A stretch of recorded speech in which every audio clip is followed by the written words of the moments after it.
बिस्मिल्लाहिर्रहमानिर्रहीम। अस्सलामुअलैकुम। नाज़रीन कराम, नई वीडियो में आपको खुश आमदीद कहते हैं। सुप्रीम कोर्ट में अभी तक समाअत जारी है। जो समाअत हुई है उसके अहवाल के साथ हाजिर हूँ। बड़ी ही अफसोसनाक सूरत हाल है। नून लीग हो, हमारी खुफिया एजेंसियों हों, या पीछे बैठी वो इनविजिबल फोर्सेस हों, सब की सब चोर डाकुओं को बचाने के लिए एक पेज पर आ चुकी हैं। और जिस तरह की गुफ्तगू हुई है वो इंतहाई अफसोसनाक है। खैर, मैं इसकी कुछ तफसीलात आपके सामने रख देता हूँ। इस सारी बहस का सबसे इम्पोर्टेंट जो लैक था वो इलेक्शन कमीशन ऑफ पाकिस्तान के साथ जो बहस हुई और उनका जो मौक़िफ़ था, क्योंकि असल चीज़ जो चैलेंज हुई है वो उन्हीं का लेटर है, उन्हीं का हुक्मनामा है। इस दौरान दो चीज़ें बड़ी वाज़ेह तौर पर सामने आई। एक, इलेक्शन कमीशन ने क्लियरली कहा कि जो 1 मार्च का फैसला है, बादियों नज़र में हमारे नज़दीक वो 2-3 का फैसला था और 3-2 का फैसला ही तस्वुर करते हुए हमने उस पर अमल दरामद किया और अब उस पर अमल दरामद हो चुका है। जब अमल दरामद हो चुका है तो दूसरा सवाल ये था कि इसको फिर आपने डेट को चेंज क्यों किया। अब इसके दो पहलू हैं। एक कानूनी पहलू है जिसमें वो 218(3) की बात करते हैं। क्या उन्हें वो ये अथॉरिटी देती है कि वो सदर के हुक्म के बाद ये डेट चेंज करें? इस पर अभी बहस हो रही है। जबकि दूसरी बड़ी एक मुज़ायका खेज किस्म की आज इलेक्शन कमीशन ऑफ पाकिस्तान की तरफ से स्टांस लिया गया, जिस पे सबको हैरानगी हुई कि ये वो पैरामीटर्स थे, पैराए थे। इन्होंने खुद अदालत में कहा कि हमने एक टेंटेटिव यानी एक सरसरी सी तारीख दी थी, ऐसी तारीख दी थी जिसके बारे में हमें यकीन नहीं था, और ये तारीख बढ़ भी सकती है, जिस पर बज़ाहिर लगता है कि जो पीडीएम की जमातें हैं उन्हें काफ़ी तशवीश होगी। क्योंकि केस ही ये है कि इलेक्शन कमीशन ने जो मुलतवी करने के लिए ग्राउंड्स लिए हैं, जो रीजंस हैं वो क्या हैं, वो क्लॉजेबल हैं या नहीं। कल से चीफ जस्टिस एक ही बात कर रहे थे कि थ्रेश होल्ड क्या है। आप थ्रेश होल्ड बीबी के केस में देखें, जो बेनज़ीर भुट्टो हैं, बेनज़ीर भुट्टो का मर्डर हुआ, फिर सिंध में ये हालात हो गए कि तमाम पोलिंग स्टेशंस को आग तक लगाई गई, वहां पर पोलिंग अमला गायब हो गया। उस थ्रेश होल्ड के मुताबिक अब जब एक टेंटेटिव डेट को सुप्रीम कोर्ट देखेगी तो मैं समझता हूं कि इसमें अब सुप्रीम कोर्ट कभी भी ये नहीं कहेगी कि इस कौम का जो फंडामेंटल राइट है वो एक इलेक्शन कमीशन के टेंटेटिव स्टेटमेंट पे रोक दिया जाए, ख़त्म कर दिया जाए या बढ़ा दिया जाए। और सिक्योरिटी की हद तक तो कल जस्टिस मुनीब ने बड़ी क्लियर बात की कि जिनकी ये ड्यूटी है उन्हें वो ड्यूटी देनी है। उनका ये हक नहीं है कि वो कहें कि हम ये ड्यूटी अदा नहीं कर सकते। फिर इसमें जो एक अहम बात थी जिस पर सब हैरान है, इलेक्शन कमीशन ने जो आईएसआई की रिपोर्ट है, जो आईबी की रिपोर्ट है जो पेश की, उसके मुताबिक तो ये मुल्क रहने के काबिल ही नहीं है।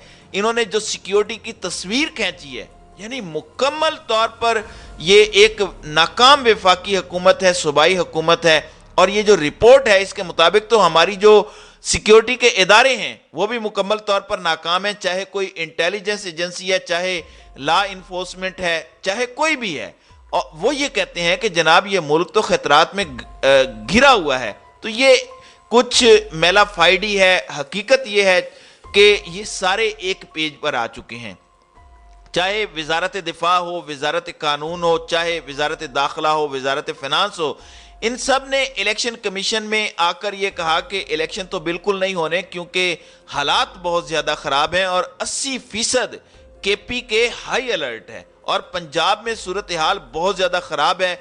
पिंडी और लाहौर को भी किससे मुतल्लिक भी कहा गया है कि ये ख़तरे में हैं। यानी अभी आपने पीएसएल करवाया, फंड्स भी आपके पास थे, इतना बड़ा मेगा इवेंट करवाया और सिक्योरिटी भी, लेकिन इलेक्शन का नाम आया तो सारे इकट्ठे होकर रोने लग गए। अगर इस तरह मान लिया जाए तो इसका मतलब यह है कि जो बाहर पाकिस्तानी हैं वो यहाँ पर बिल्कुल इन्वेस्टमेंट ना करें। यहाँ पर जो लोग हैं उनको वीज़े लेकर बाहर चले जाना चाहिए। और ये जो हुकूमत है, मेरा सवाल है इनसे कि अगर हालात आपने इतने बुरे कर दिए हैं और इसमें बेहतरी नहीं ला पा रहे तो आप हुकूमत किस चक्कर में कर रहे हैं? कौन सा मैंडेट है आपके पास कि आप गवर्नमेंट में बैठे हुए हैं?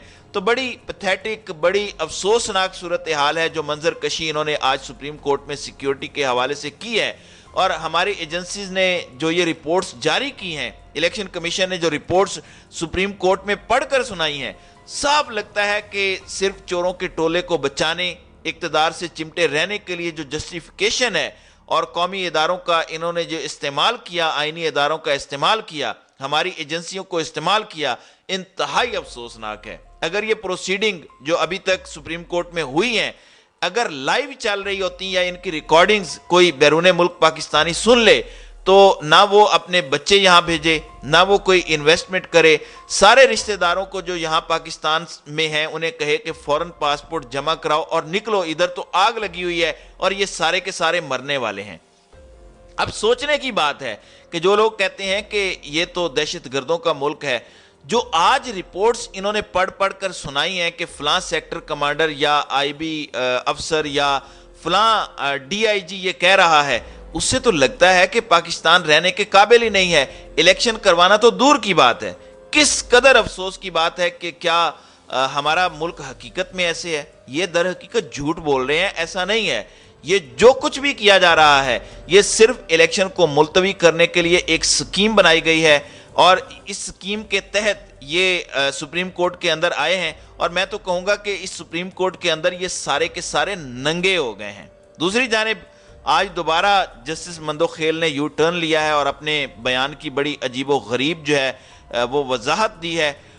ان کا کہنا تھا کہ ان کو چاہیے تھا کہ یہ موقع فواد چودھری نے جو ہے وہ اس کے اوپر جو ہے وہ بات کی ہے، اور ان کا کہنا ہے کہ جسٹس مندوخیل نے آج یو ٹرن لیا اور اپنے بیان کی عجیب و غریب وضاحت دی۔ انہوں نے کہا کہ ان کو چاہیے تھا کہ یہ موقف تھا تو بینچ میں بیٹھنے سے معذرت کر لیتے کہ وہ یہ بوجھ نہیں اٹھا سکتے۔ فواد چودھری کا کہنا تھا کہ سپریم کورٹ کے جج کو اتنا کمزور نہیں ہونا چاہیے۔ آج جب سپریم کورٹ میں سماعت شروع ہوئی تھی تو جسٹس جمال مندوخیل نے اپنے گزشتہ روز کے ریمارکس پر وضاحت کرتے ہوئے کہا تھا کہ کل میرے ریمارکس پر بہت زیادہ کنفیوژن ہوئی، میں اپنے ریمارکس کی وضاحت کرنا چاہتا ہوں، میں اپنے تفصیلی آرڈر پر قائم ہوں، فیصلے کا ایک حصہ انتظامی اختیارات کے رول سے متعلق ہے۔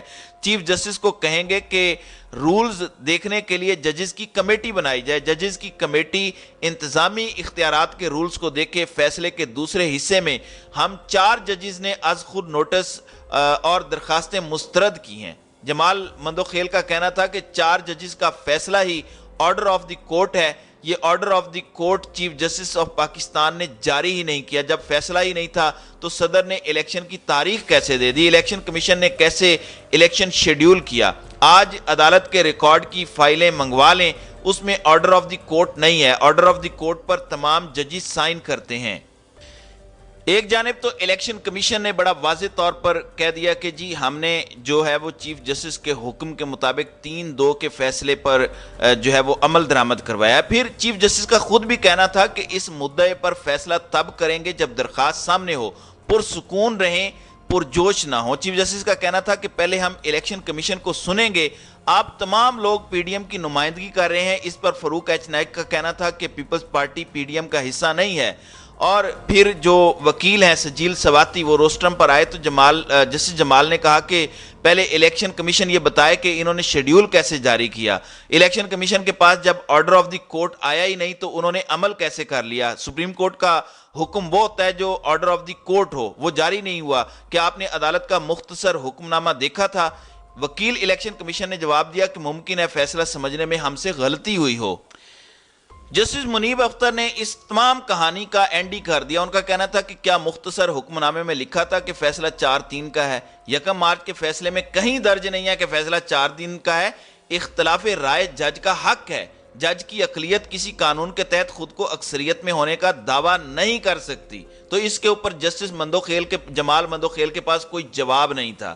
تو یہ اس وقت تک کی پروسیڈنگز کا حال ہے، خاص طور پر سیکیورٹی کے حوالے سے جو افسوسناک صورتحال سامنے آئی ہے اور جس طرح کی رپورٹس پیش کی گئی ہیں وہ انتہائی دل دکھا دینے والی تھی۔ تو ناظرین اکرام، آپ کی اس ویڈیو کے حوالے سے کیا رائے ہے؟ آپ اپنی رائے کا اظہار کامنٹ سیکشن میں ضرور کیجیے گا۔